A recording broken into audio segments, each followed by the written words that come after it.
Hey, Robo here with Smash Factory Academy. I'm joined today by my right-hand man, Sambo. Say hi, Sam. Hello, Robo. Hello, audience. And you guys are here because you obviously are interested in learning how to take the idea in your head and get something made. And so this is the first module of several. The module series called From Idea to Finished Product, or what we like to lovingly call it, how to get a product idea made without getting screwed.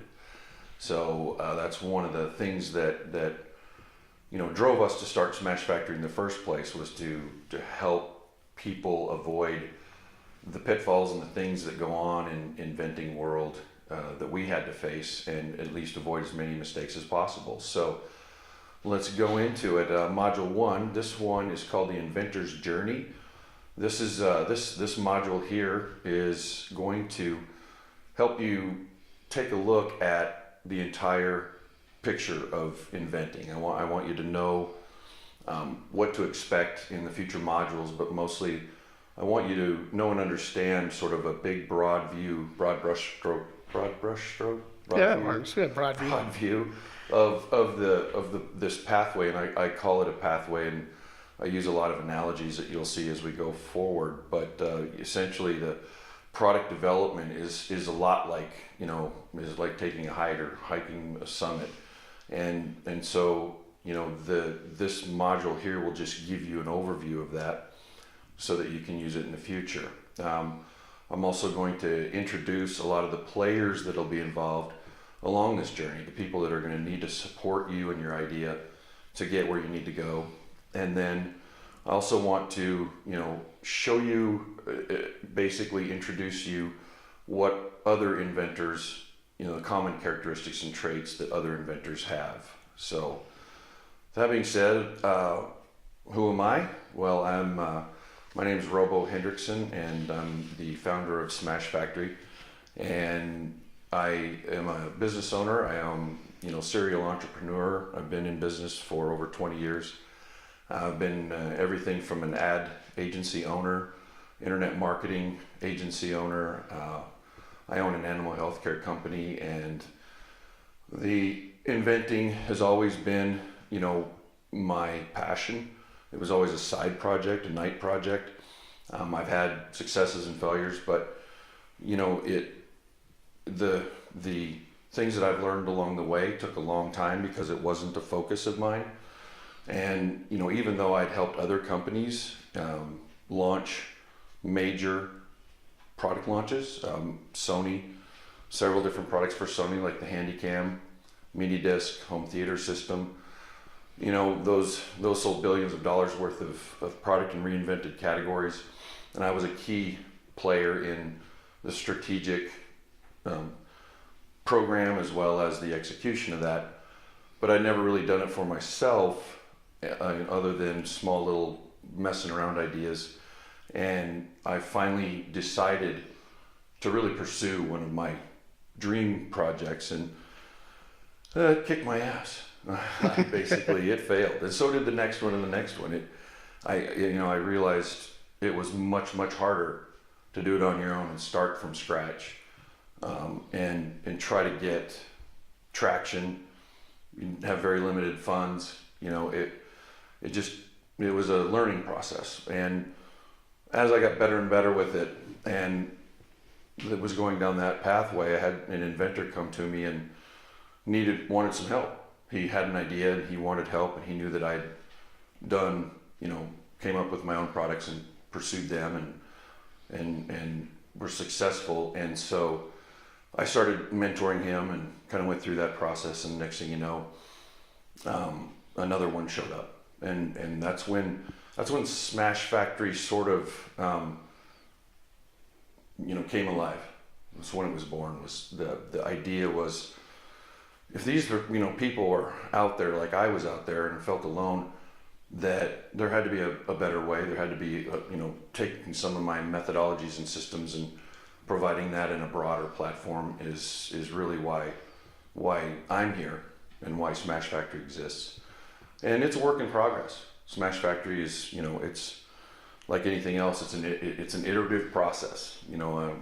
Being a business owner, I learned that you have to pivot, and you'll have to pivot as an inventor. You're really going to have to learn how to shift your mindset to navigate these complex pathways. So, but it's starting to take shape, and the Smash Factory Academy is the next step in our evolution. We have several projects that we are going through. I'll introduce you to a few of those as we go through some of these modules in the future.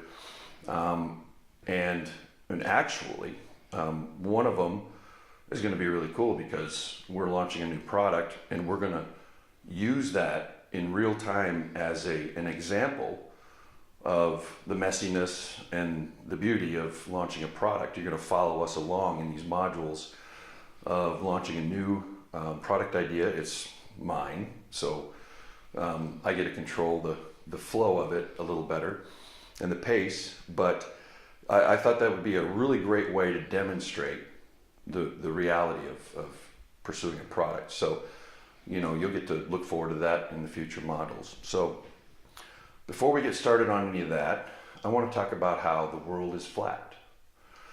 And what that means is that essentially the internet and the connection that the internet has brought everyone has really changed everything. It has changed. Almost every single industry has changed. It has, new industries are born.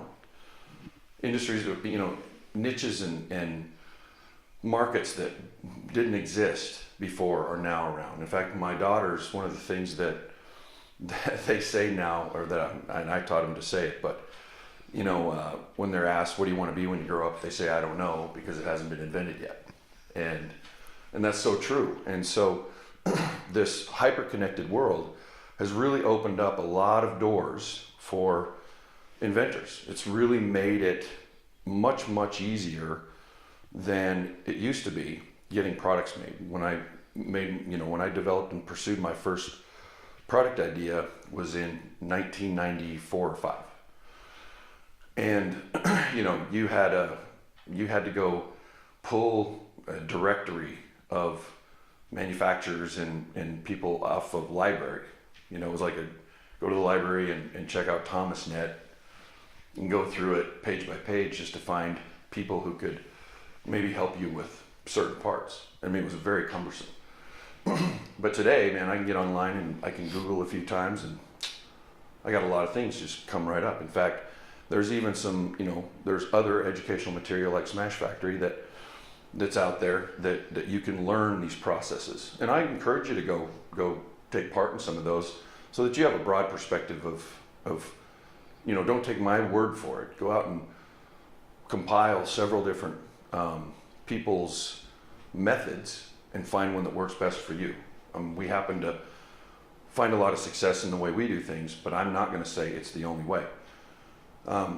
So it's so much easier for inventors to pursue their ideas and also to sell their products. Never before have we seen such an open marketplace.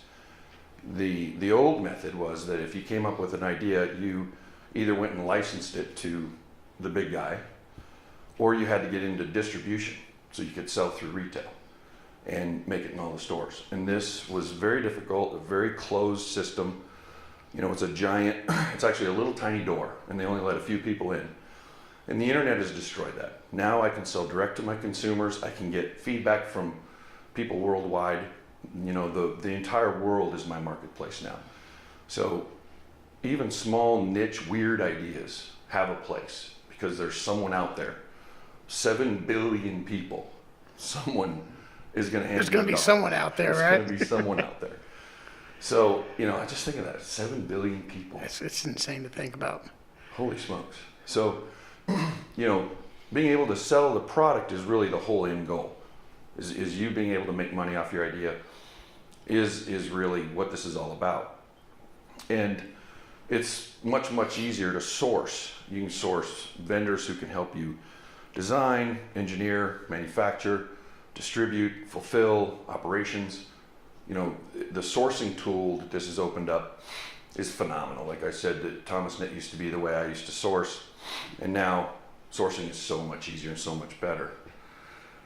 But finally, I want to give you a warning, because with all of this good, there is as much bad. I mean, there's always been a kind of an unethical, I don't want to go into too much detail, but there's always been an unethical sliver in the inventing space.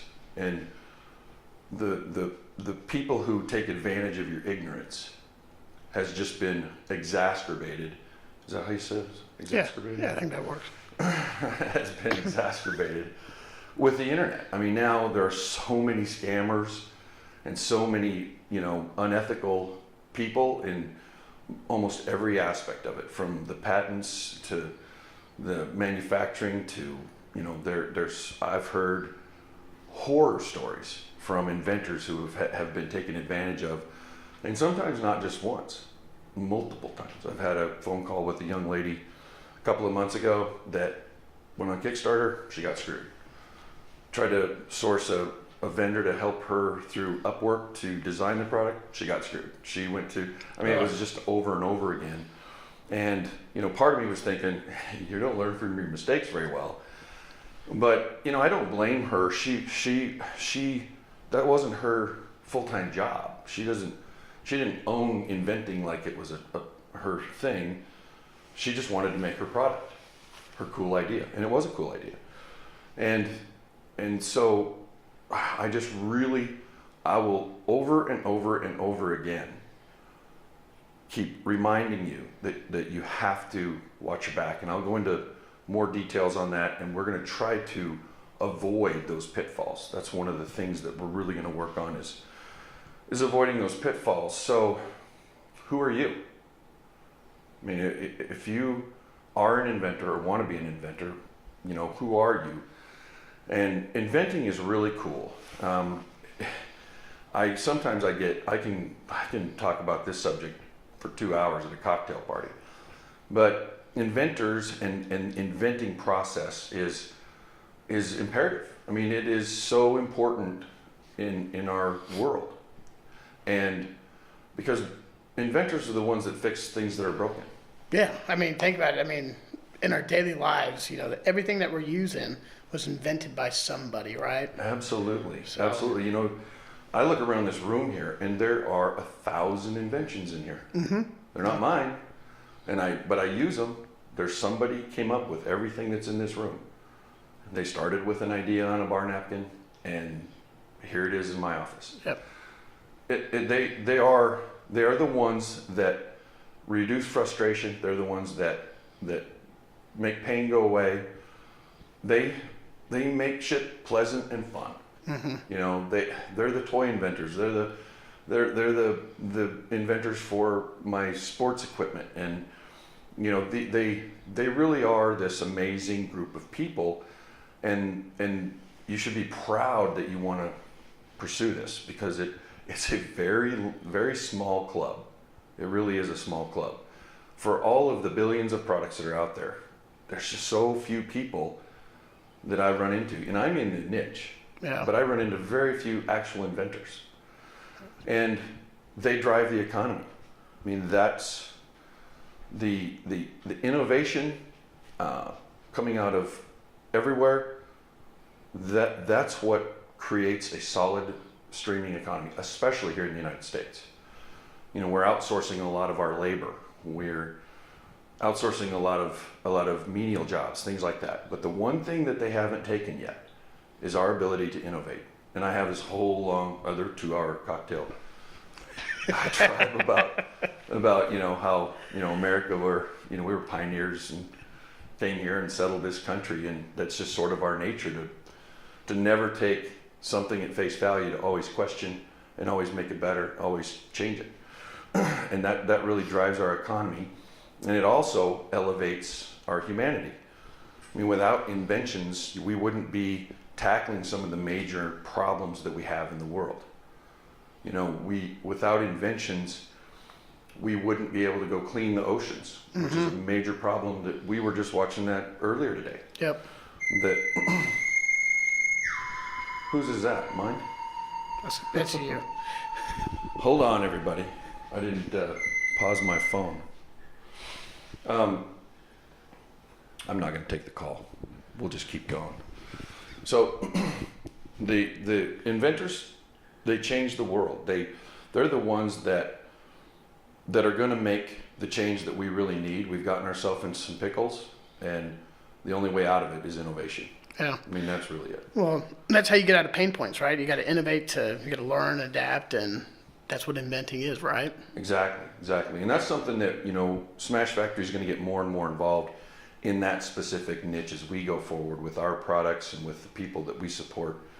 We're going to be playing more of a role in supporting projects that can help some of these problems that we're facing with electricity and with trash and with, global warming aspects and on and on and on, water, those kind of ideas we really want to get behind and help out. Not that we're not going to help out all kinds of other projects, because some of the stuff we've got, quite honestly, isn't going to clean the oceans. Mm-hmm. But yeah, that's something that we're very passionate about in moving forward with. And finally, the inventor, I really want at least to thank you for looking at becoming and pursuing your idea, because it takes a very special person. I'll actually later on in this module here, I'll outline some of the actual profiles of the successful inventor. So I use a lot of analogies, like I said, and I like to use mountain climbing for the invention space, because it's very similar. I mean, it's a hike, and it can be dangerous. I mean, it can be perilous, I should say. And you know that you want to get to the top of that mountain. That's important to you. It might be extremely important to you. And to get there, you need to, first of all, know and plan a route. You're going to have stops along the way. You're going to need supplies. You're going to need provisions. You need to put together your resources, and you need to surround yourself with a good guide, with good people, in order to make that happen. And so inventing is very similar to that. You need to, you know what the goal is at the end, but you need to do those same preparations.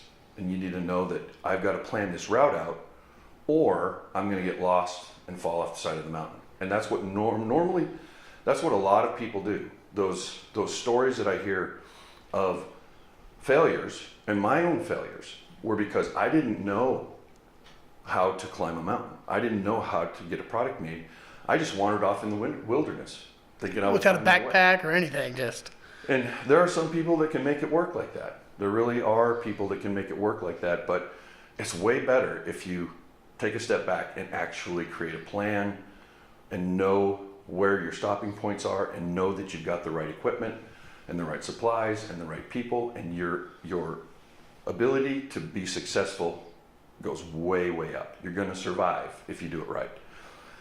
So here's where I want to take a moment and just take a breather. So this is kind of sound a little weird or woo-woo, but I want you to close your eyes, and I want to bring it down a little bit.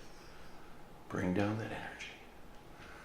So what I think is really important is that before you begin this entire journey, this process, that I want you to see the end result. You've been carrying these ideas or idea around in your brain, and you have it sketched out in your notebooks, and you have been telling your friends and family about it. But what I want to do is I want to take you all the way to the end. I want to take you to the finished, final, beautiful, manufactured, sexy ass product. There it is. I don't know what your thing is, but that thing, I want you to see it right now. I want you to picture it in its packaging, and you unwrapping the packaging. I want you to see the logo on the side. I want you to see the product sitting on a shelf in a store. I want you to envision you at the very end. The money going into your bank. I want it that you're on Amazon, and there's your product on Amazon, and there are 5,000 5-star reviews, and the imagery and the photographs on there are beautiful. I want you to pretend, this is actually something we do, is I want you to pretend that you are on an infomercial and you're having to pitch your product. And there you are with your product talking to an audience.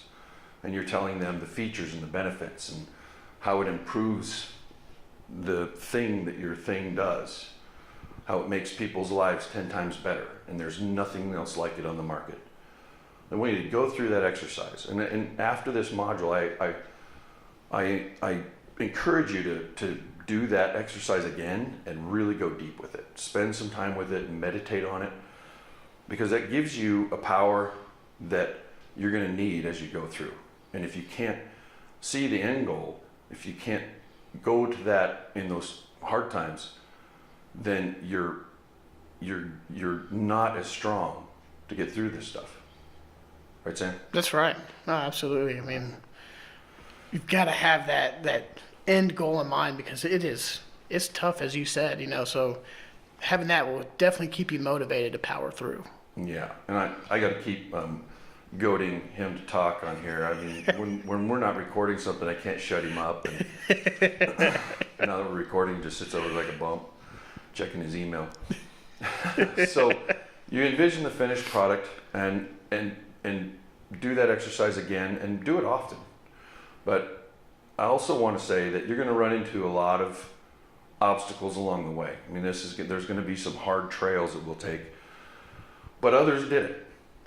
Others in the same or worse situations than you are. Not as much money, no money, poor idea, no support, no nothing. Have done it.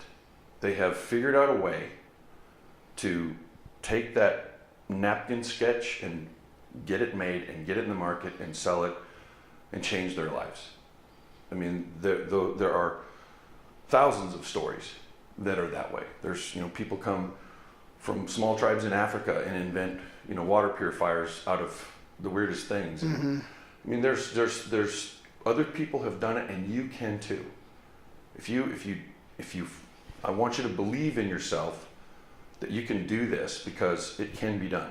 And not everyone listening to this is going to need that, but there are some that do need that encouragement. And mostly, it's going to be fun. I mean, this invention journey itself, I'm kind of addicted to it now, so I'm like, where's the next mountain? I don't know if that says something about my psychopathic nature, but regardless, it is fun. You need to keep that in your mind, that this needs to be fun. Don't make this a painful process. Enjoy the ride. Or why would you not? I mean, why would you not want to try to enjoy this if this is what you really want to do? This is your new hobby, or this is your new career. And that's what I was about to say is, one thing I always hear you talk about is, this is going to become your new hobby, and who wants to pick a hobby that's not going to be fun?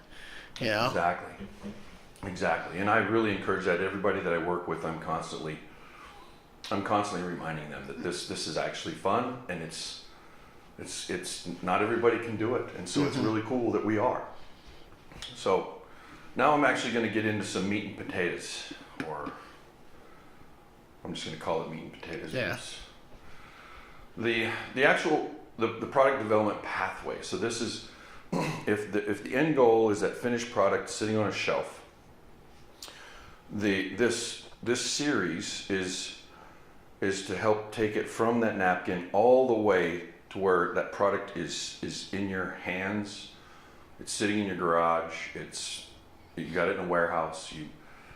You're ready to take it to market. We don't go into a lot of detail about the marketing and sales aspect in this series. We have another series because that is a hugely complex, just like this part, very complex and very detailed. So we're creating a whole other series module on how, once you have that product, then getting it to market.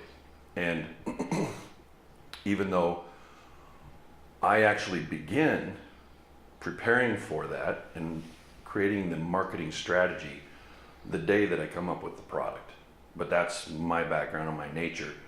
And you'll have to begin it early on too. You'll have to do a lot of research and validation so that you know and understand what the opportunity is and what the outcome could be. But in this, we're not going to go into a lot of that detail.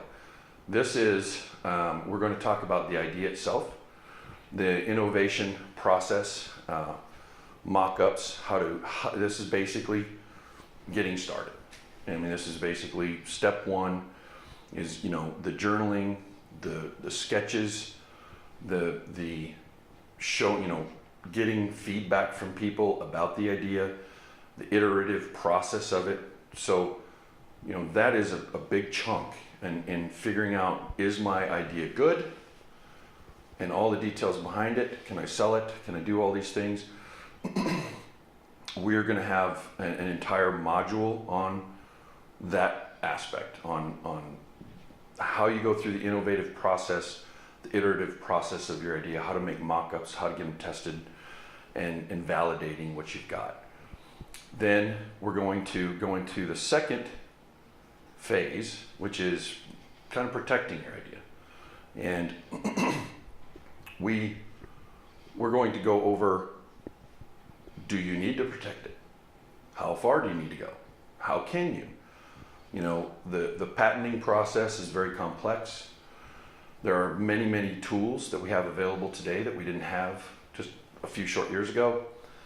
And there are some methods that you can take tiny steps to protect your idea enough that you can continue moving forward without getting screwed, without having someone steal it. And we've heard hundreds of stories about, people getting their ideas, taken, but typically it's not early on. It's not in the initial. It's as it becomes a product. And we'll go into some of those details here, because that's sort of, you need to know what's going on in the crowdfunding world and the things that are happening so that you can be better prepared. There are methods to get around those people. There are methods to making sure that either no one steals your idea, or even if they do, which is it's pretty rare, even if they do, you can still win. You can still be successful. So we want to share a lot of information about protecting your idea, and later on we've got some experts that are come in and share with you some details. We're not going to give you any patent advice and things like that. That's illegal. But I also am uncomfortable with those kind of things, because it is a very complex thing. But I am definitely going to go through it, show you what's what, and hopefully you'll get a better understanding of what you have available to protect your idea. And it's also good to get the right questions to ask, and when you need to start asking these questions. So I think that's the important piece of it. Very, very much. Yeah, that's good. See, look at you. You can do this. Every once in a while. So funding, we are going to, funding is the third step. It's actually, these all cross over. There's no really, and you'll see when we start going through the action plan in that stage where we're going to teach you a bunch of stuff in like the first quarter of this series. We're going to, tactics, terminology. You need to know the proper words for certain things, especially if you're brand new.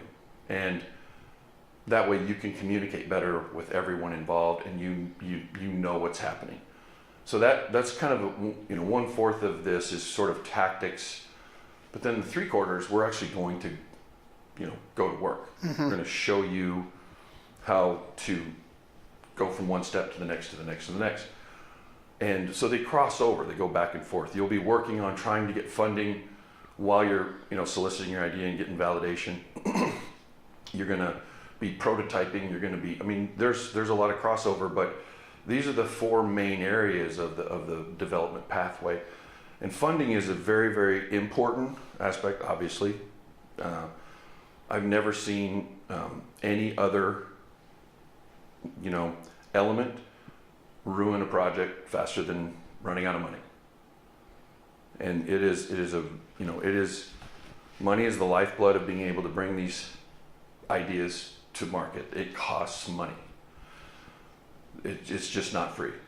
So what we're going to try to do is figure out a way to stair step you through it so that you don't have to have so much money to get started, that you can get from one step to the next step to the next step, and figuring out and projecting what you're going to need prior so that you can go find that capital.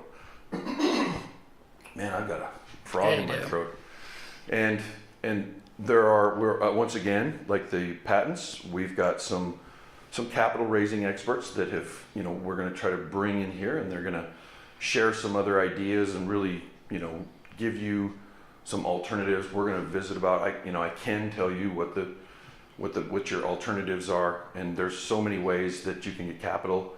Just like everything else, the sourcing of money is wide open now too. Mm-hmm. Crowdfunding didn't exist before. Now it's here, and it's wonderful. It's huge. It's huge. I mean, it's changing the world. So we're going to discuss the pros and cons of all that. We're going to show you, how to get your budget put together and move forward. And then the fourth phase is making. Is actually, okay, now I've gone through all these processes. I'm ready to really get started. I need to get, real prototypes made. I made 2 or 3 in my garage. Now I'm ready for professional prototypes. I need to get manufacturing lined up. I need to go through the steps required to actually get that made on a mass level. And so we'll go into the making aspect as well, and show you how to navigate that very, very complex aspect. Again, hopefully without getting screwed. So from there, I want to introduce the team. So yes, you may be a single individual inventor, but there will be a team. You will not go this pathway alone. Or if you do, call me. I want to know how you did it. But there's going to be a lot of different players involved in assisting in all different kinds of aspects, and the tiny tasks that will come up, and some of the very, very big ones.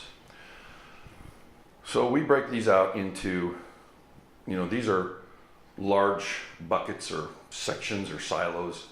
Product development is the one I'm going to talk about first. So product development is the people involved from taking your concept and turning it into concept or 3D art, and then turning it into, prototypes and helping you navigate and engineering those. The product development team starts with the people who move it along: industrial designers, mechanical engineers, electrical engineers, hardware engineers, materials engineers, whatever it is, software engineers, whatever it is you're going to need to apply to create the blueprint, the structures, the exact details for your product, and through manufacturing, through product or production managers, quality control, the actual manufacturing companies.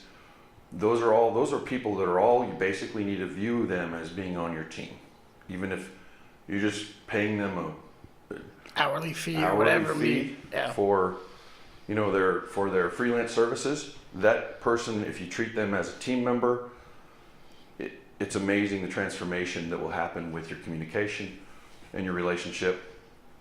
And then marketing and sales, these people will be involved. I'll introduce some of those roles in this module, even though we're not talking about marketing and sales in detail. You definitely need to know who you can go to and how you can work with people that will help you sell it. There are experts in tiny, tiny niches now.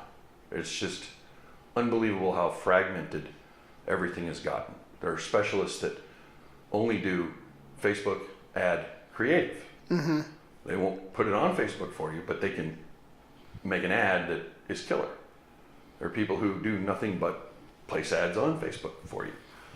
It's very, very niche, and you need to know the people and the roles involved in taking that to market, because you're going to have to get all that ready eventually. And so I want to kind of go over, the marketing and sales team. Business operations, this is something that a lot of people overlook. They don't really think of this as a business. And I approach this as a business from day one, because in the end, I want this to make money. Even if I license it out, I will treat it as a product that I'm going to bring to market up until that point. And the reason I do that is because it forces me to have all my ducks in a row, have all my questions answered. And so I work with CPAs to help me build out pro formas and projections. I work with accounting people that help me keep my books. Now, you may have to play many of those roles yourself, but knowing that those roles, that those things, those responsibilities need to be filled will help you not overlook something. I'll go back to the mountain climbing aspect.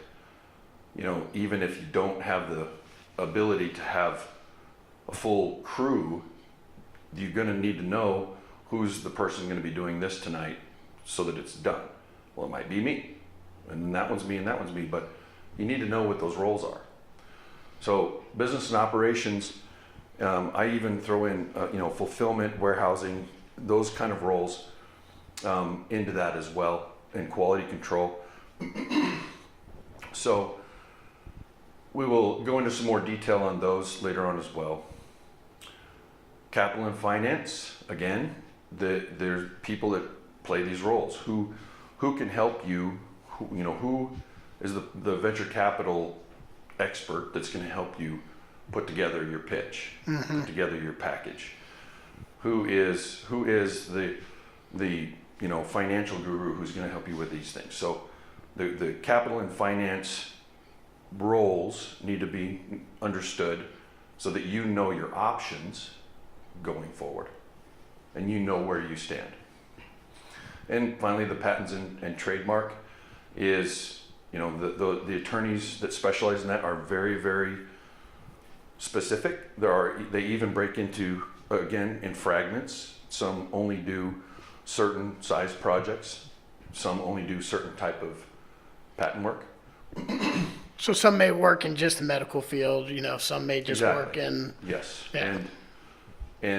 But those roles, if you know and understand what those roles are, it'll help you make decisions as you go forward.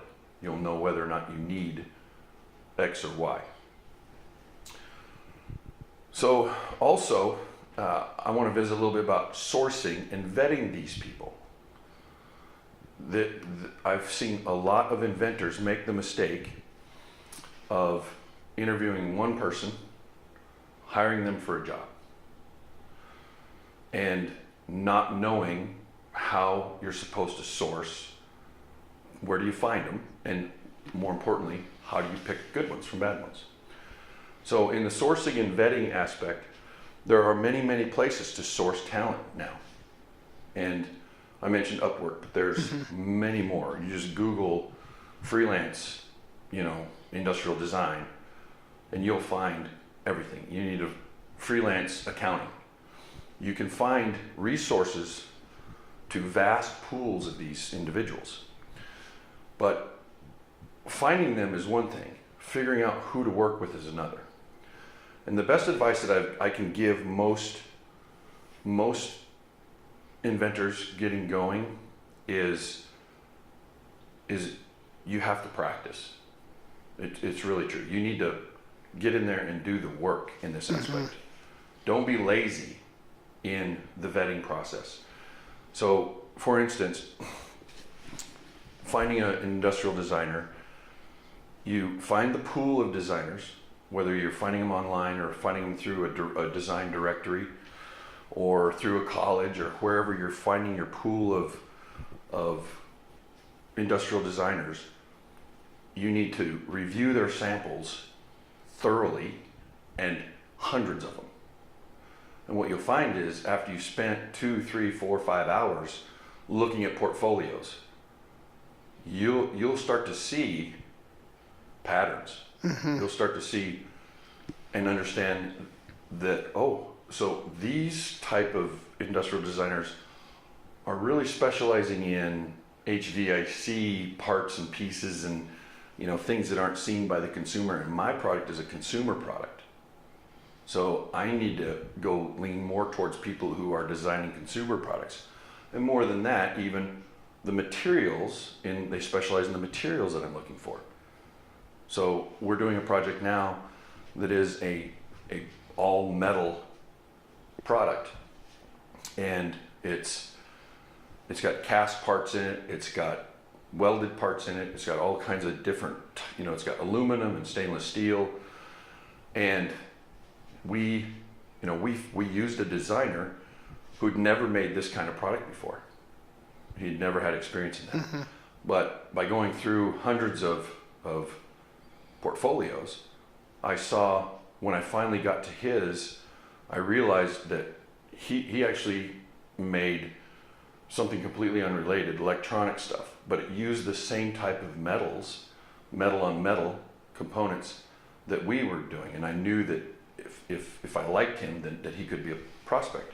And I found several others too. So once we went through all those portfolios and really dove deep, and by the way, this we did this process. I did this process for a client. So it was not my project. It was not my product. It was someone else's product. And I still went through that process. Even though I have people, even though I know portfolios, I'm experienced in all that, I still took myself through that process because I wanted to strengthen that. Well, also gives you more confidence to keep going through it, right? You know, if you've seen a lot of it, you know, repetition, you know, creates confidence. Mm-hmm. And you want to be confident with the people that you pick on your team, especially, you know, if you're vetting, you know, your industrial designer. I mean, that's the key cog. Absolutely. And it also the two inventors, their brothers, the two inventors, you know, they knew I was going through that process with them.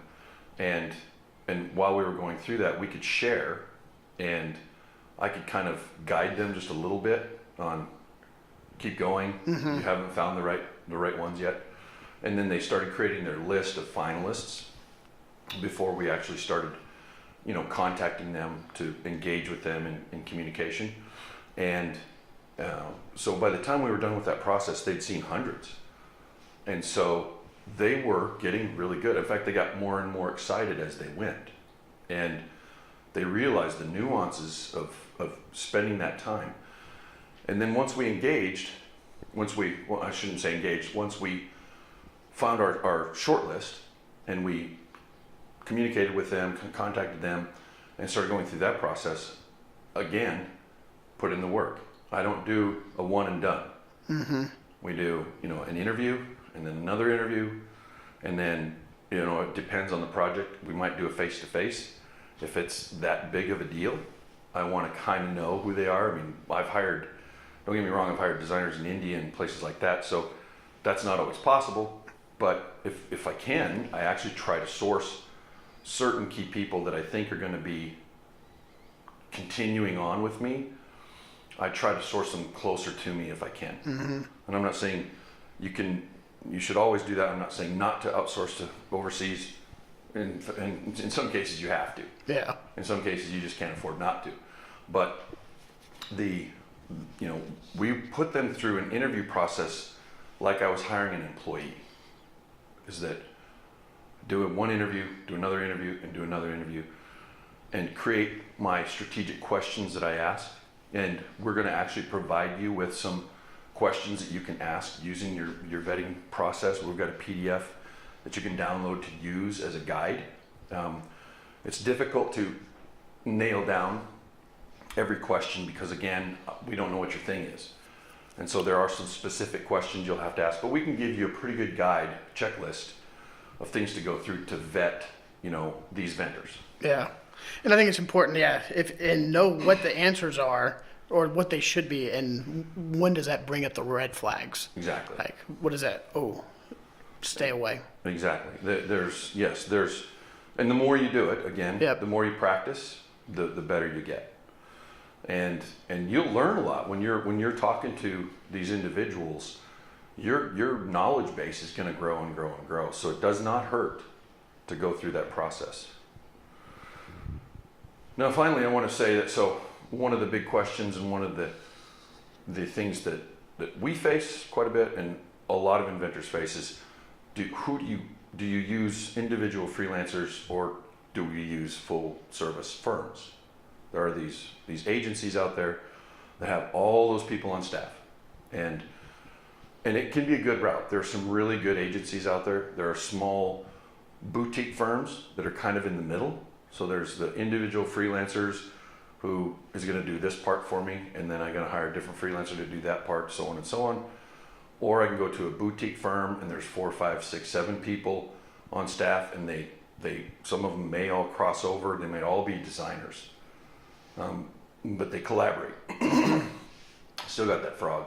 Yeah, you do. We didn't drink enough whiskey, I Nope. guess. So the choice, so whether or not to go with a freelancer versus a boutique versus a big agency, is driven by your money that you have, your capital. You know, big agencies can run your project through pretty quick. I mean, because their communication flow inside their doors is good. Yeah. And they usually have a lot of resources that can really fast track a project. You know, they make money by getting you through there. And there are some good ones and there's some not good ones. You have to interview them just like you do the freelancers. You have to be very thorough in who you choose. But based on your budget, if you can't afford a big firm, because you're going to pay big firm prices. My favorite to use is actually boutiques. I love to find small shops that have a project manager, they have 1 or 2 really good designers, they've got engineer, 2 engineers on staff, and then they have really good connections. They have a great network of support. So I'm not paying big firm prices. And a lot of those boutique places, those little 5-man shops, and I don't mean man, it could be women are actually taking over the industry, but they're a lot of times they were the superstar at one of the big agencies and knew that they just didn't want any more of that bullshit, and they bailed out and they started their own firm. Make more money, have less headache. Mm-hmm. So I think that's a good sweet spot for a lot of places. And I prefer to go to boutique firms, boutique agencies that can really provide me a well-rounded group of services. I can create a relationship with them still that I can't really create with the big firm. And it's comfortable. I really like that. But a lot of times you just don't have the budget for that. Mm-hmm. And that's when you have to use freelancers. They are the cheapest route. It's a little more clunky, but with the right tools, you can put together your own little boutique firm of a bunch of freelancers. And sometimes the budget just forces you to do that. I mean, I still have a project that will be my own project, and I just don't have the capital. I'm not going to put the capital behind that project to go out and pay people to do it all for me. So I'll hire a freelancer to do this part, and then once that's complete, I may be ready to jump to the next, or I may have to wait for a month, and then I jump to the next part. Then I bring in an engineer to kind of help round that out. So choosing between a freelancer, boutique firm, or a large agency is your choice based off of the money you have. It's based off of the time frame. How fast do you want this to go? And I'm gonna remind you of this several times, because everybody that I work with, new inventors that I work with, I have to remind them why we made those decisions, and I usually have to do it over and over again. And it's because they get frustrated, because each one of those choices has pros and cons to it. In fact, we go through a pros and cons on how to choose them. But once you make your choice, you make it with the right input, and you made the right decision to move forward. But it's going to be frustrating because there are cons to it. So I have to say, okay, remember, we had to choose this because we didn't have the money to do anything else. This is the way we had to do it, remember? So we just have to be patient. Or it's, oh my God, I mean, we're spending too much money So, well, we made that choice because you wanted this thing in 6 months. Yep. And so those choices that you make at the very beginning of who you choose are so important. Decision-making process is everything about inventing. And making the right decisions is everything. So I'm rambling on about that, but we go into a lot more detail on some of those things, and I go into, how to do that. We'll also have a handout on the pros and cons and how to do the vetting process. And I think, should we put together a sourcing, like a directory? Because that's a future thing, it's a future rollout for Smash Factories to create our own directory that people can use, but maybe we'll just put a small one together. Yeah, might as well. Little PDF one-sheeter. So, and now I want to talk about the profile of a successful inventor. I'm going to start flying through this because this is kind of a long module all of a sudden. Is it pretty long? How long are we at right now? I have no idea. I can't tell on here, but I think that they probably paused it by now and went and got a bathroom break, Yep. drink, and went and had lunch, and come back and watch it later. So, profile of a successful inventor. The reason I like this is because I not only want to show you what it takes, that what I have seen other successful inventors have very, very different personalities. I've worked with crazy, nutty geniuses, and I've worked with the most demure, introverted people, and it's all over the board in between. And so their personality types are everywhere, but they all sort of have common denominators, and these are ones that I've noticed over the years when I sit down and think, man, they all kind of do that. Mm-hmm. They all have these common denominators. And so the first one is tenacity, grit, determination. That even the most demure nerd guy who come up with a new mouse product, he was very, very timid, but he wouldn't stop. He had tenacity. He was very gritty. You'd come into a roadblock and I thought he would fall apart, and sometimes he did, but he just picked himself back up and let's keep going. Yep. And I was really impressed, and that's a common trait. In fact, it's a really strong trait in most of them. To me, it's good. That's one of the things you have to have. You have to have tenacity because you're gonna get bumps and bruises along the way, and you just got to get through it. Absolutely. You're essentially running a business. Yeah. Even though you might be doing it 1 hour in the evenings, you are getting ready to launch your business. You're an entrepreneur, and I don't see any difference between inventors and entrepreneurs. Yeah. And obviously, I don't see any difference between them and mountain climbers either. And what other analogies can I come up with? But tenacity is a big, big part of getting through this and being able to, you're going to get knocked down. You got to be able to get back up. Mm-hmm. The next one is they're typically very curious or inquisitive people. They never stop looking. They never stop. A lot of them don't stop inventing. They just have a curious nature about them. I mean, I do. I can't not know things. It just bothers the hell out of me. And usually I can't not know, why hasn't anybody fixed that? You know what I mean? It's like, why do we do it this way? Duh. Yeah. I get it. And then I start going down that pathway. Next thing you know, there's another invention in my book. So they're very inquisitive and curious. They're thirsty for knowledge, and that's different than being inquisitive and curious. That they continue to learn their craft. So you start this process. You may start with no knowledge whatsoever, and then you start to accumulate that knowledge. And the really good, successful inventors never stop. They continually to build their quiver full, build their inventing muscle. They always reading books, always learning more information about it. They want to be better at, and I call it a craft. Mm-hmm. They want to be better at their craft. They're always adding on to that. They're typically very positive. Now, not always, but positivity is a big aspect in the group. Is that they sort of, even if they have their bad days, they'll get back up and they're like, okay, sis boom ball, let's go team. Yep. They have a positive nature about them. And conversely, they are pessimistic and skeptical. This sounds really weird, what's an oxymoron? Yeah. But the truth is that they're not going to be taken advantage of without a good fight. They aren't going to take everything at face value. And I respect them for that. And I encourage it through the whole process. I'm like, don't stop asking me questions.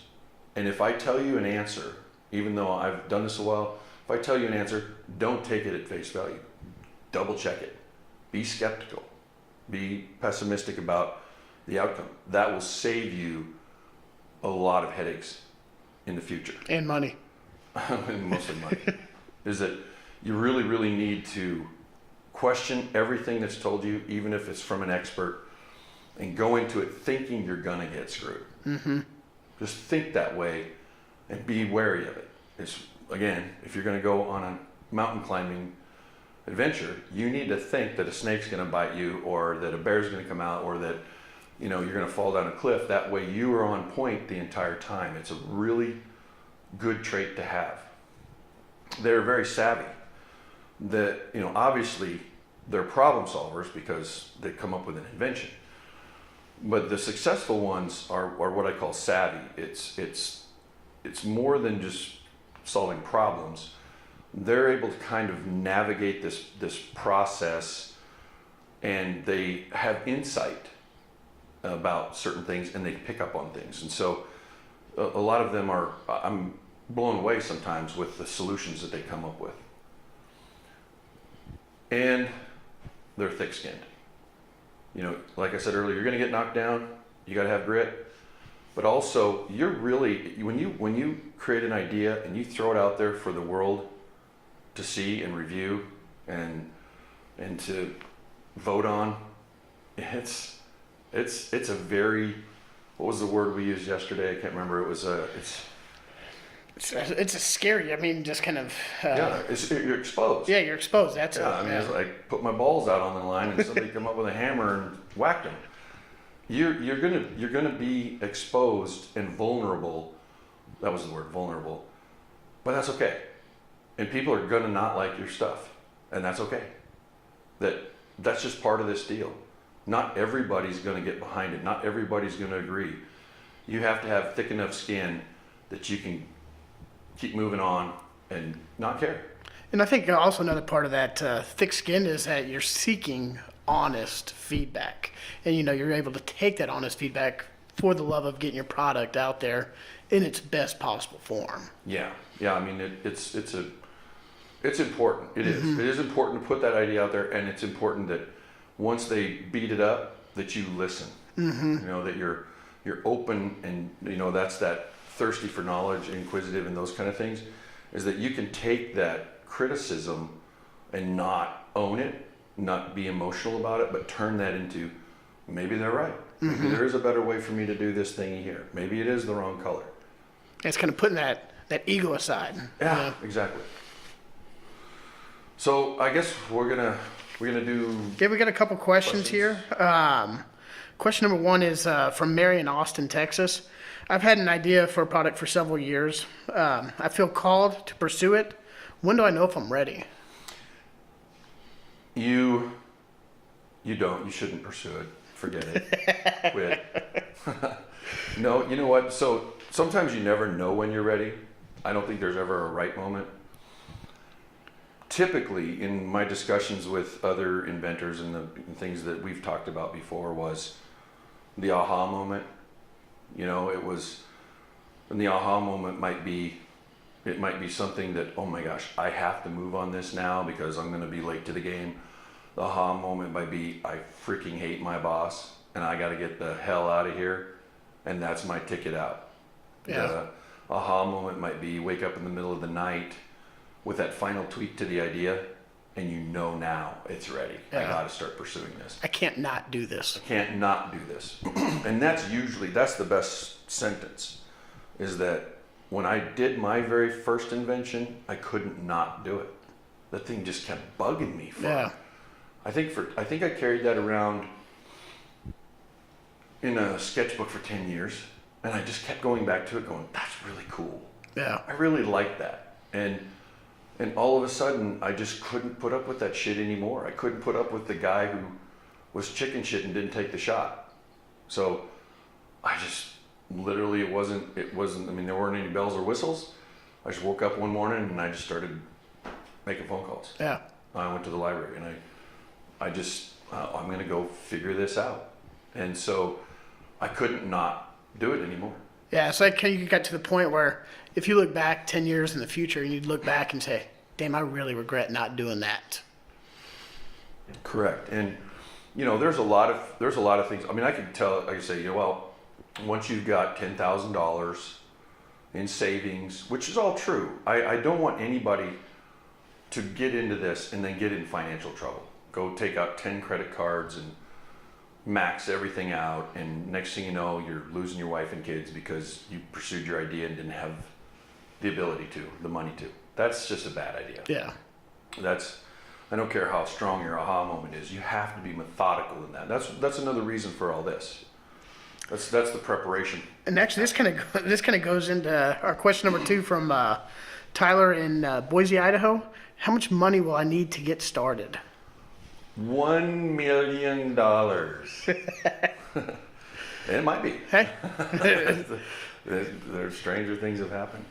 So yeah, that is a very subjective question because it just completely depends on the complexity of your product. Materials. Exactly. I mean, if you come up with a product for a fighter jet, it's probably going to be cheaper than my smart marks were. Yeah. paper and plastic.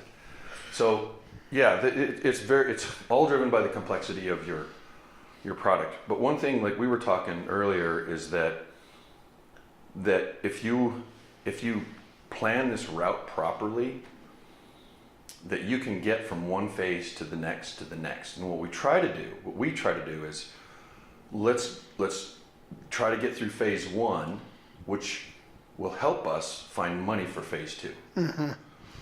And the more and more finished the product is, the easier exactly. easier it is to raise capital at even better terms. Yeah, and especially if we can get it all the way to the end of this module where you have a finished product and you're able to do proof of concept, and then money's pretty easy to get. But along the way, which is the hardest part, is we try to do things based on what you do have. Mm-hmm. And save as much money as we can. Most of the inventors that start pursuing their idea don't start with $0. I mean, there are people that have, but and I've made prototypes of stuff in my garage from found objects that I had, and so that didn't cost me any money. And I got to go out and test those and get feedback from people, and that didn't cost me any money. So I got to start pursuing my idea and moving it down the road with no money. Yeah. But eventually, okay, now I got to do, the next step, which is I got to take this, and I actually have to get CAD drawings made. And I'm not a CAD guy. But if I was flat broke and I didn't have a dime to my name, I would try to figure out CAD. Mm-hmm. I would just do whatever it took. It's kind of like you wear many different hats, as we were talking about before. Right. It's it may take a little bit longer, but you can get there. Yeah, and so if you're really short on extra cash and you don't have any savings or small credit card, it's just going to take longer. Yeah, that's the thing. Is it doesn't mean you can't pursue your idea if you don't have a whole bankroll behind it. It just means that it's going to just take a while. Yeah, it's going to be a slower process, and that's okay.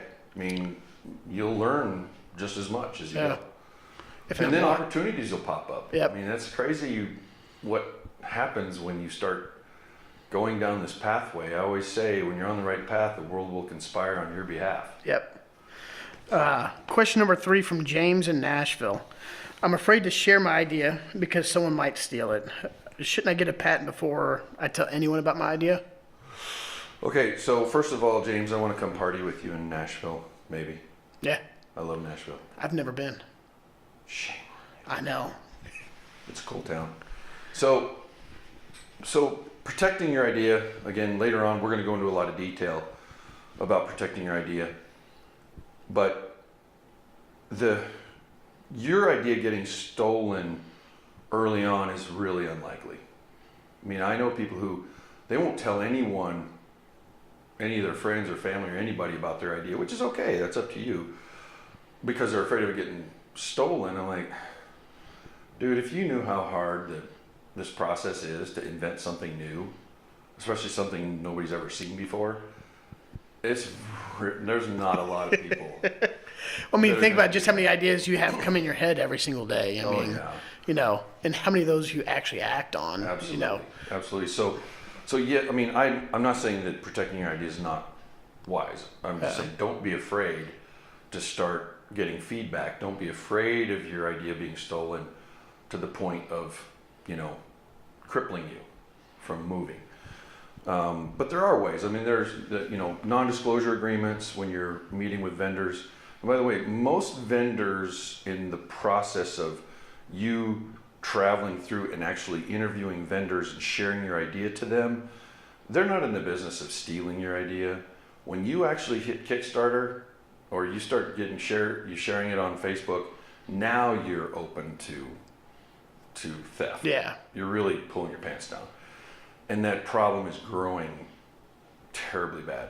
But as far as like when you go sit down with a firm who wants your business, they're not really in the business of, you're not going to share your idea and they were too expensive, so they make it. Yeah. They're not in that business per se, because they have their own stuff going on. They make their business not doing that. Yeah. And so, well, they got reputations to protect, and absolutely. And again, I'm not saying go in blind and, but you can use a non-disclosure agreement. We'll have one here you can download and customize for yourself. Get those signed. That just make sure that when you do share stuff with each other, that they're not going to use it and share it with other people, things like that.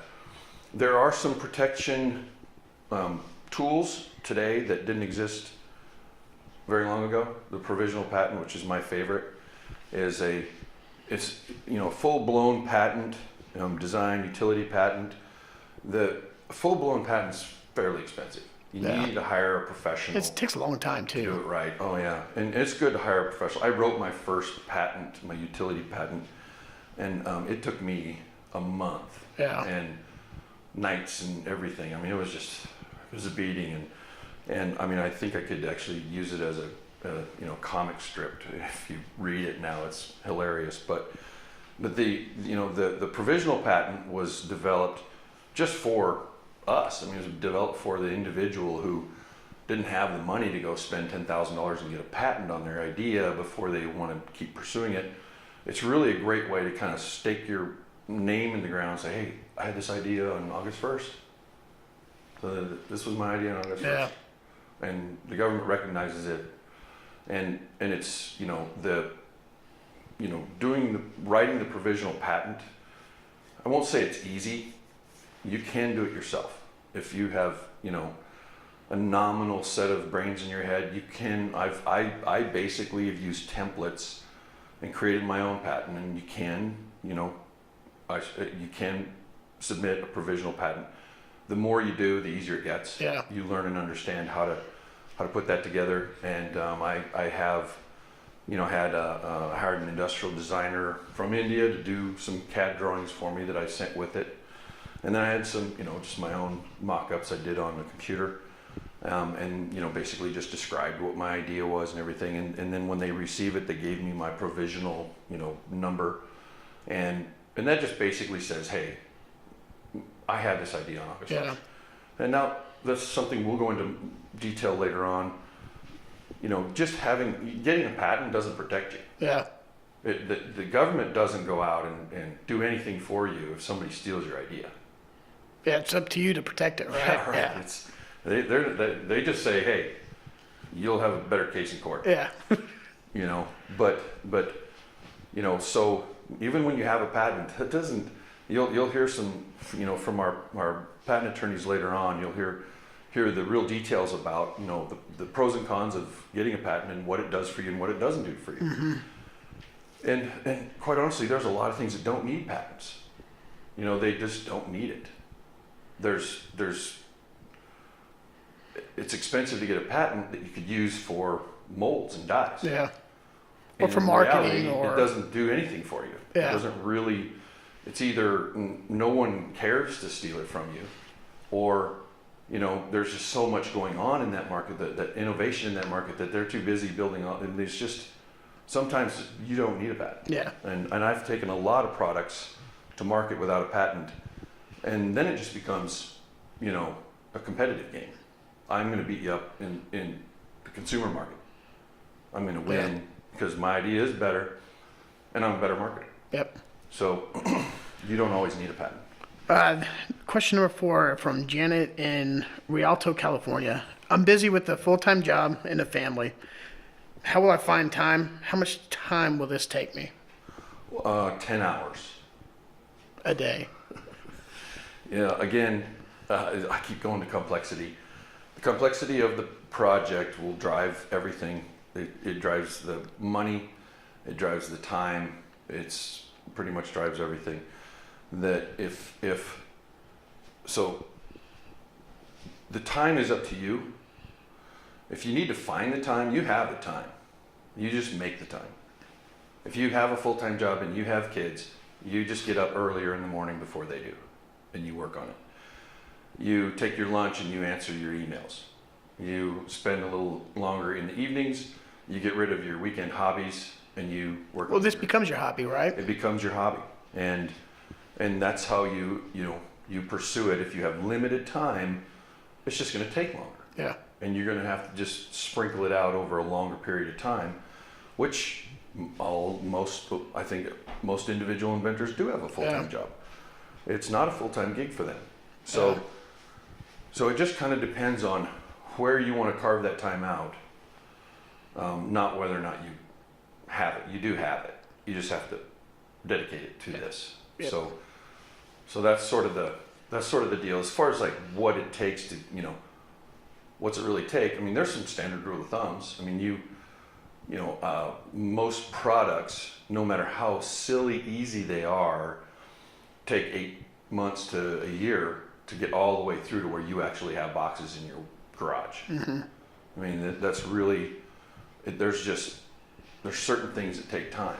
Patents themselves, once you apply for a patent, it's 2 to 4 years before you're going to get your patent. But as far as the time involved, I've got one project that we're on year 2 now. We thought we were going to be done in 11, 12 months, and we're on year 2 now. Maybe that doesn't make me look so good, but it just, as we went deeper and deeper, it just got more complex, and we wanted to make iterations to it that we weren't expecting, and our changes have driven it out farther and farther. And we're getting really close. I mean, I think we're a couple months away, and that's it. This is version 1. We're coming to market. We'll do that other stuff in version 2, 3, and 4. Yeah. So, it is a process, and it takes time. You're not going to start today and launch in a month. Now, there are people who can do that.